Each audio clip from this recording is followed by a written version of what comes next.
privilège de l'Assomption, en qualité de chef de notre belle province de Québec, je viens vous consacrer notre province tout entière.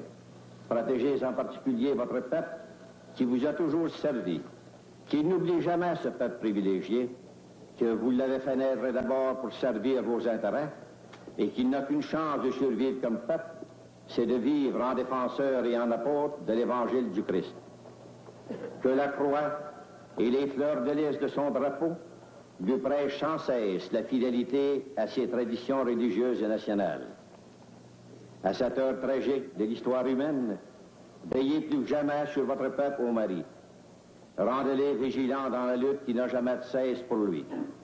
Gardez nos familles nombreuses, unies aux pieds du crucifix et de votre statue, serrées autour du clocher paroissial, groupées sous la houlette de nos évêques et soumises aux directives du vicaire de Jésus-Christ. Que chaque foyer de chez nous soit un bastion inaccessible aux assauts d'une propagande païenne, étrangère à nos mœurs et à notre foi.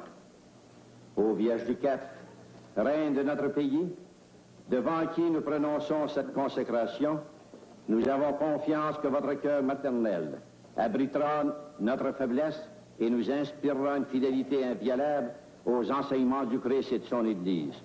Et nous rendra aussi dignes de vous rejoindre un jour dans la gloire et de jouir éternellement de votre beauté et de celle de votre divin Fils, ainsi soit-il. Ils font erreur, grave erreur, ceux qui préconisent la neutralité de l'enseignement. Il ne peut être question de neutralité entre le vrai et le faux, entre le bien et le mal. Il ne peut être question de neutralité dans le domaine de l'éducation, parce que la principale lumière qui répand de la vie, qui permet de voir dans le domaine éducationnel, c'est la lumière éternelle.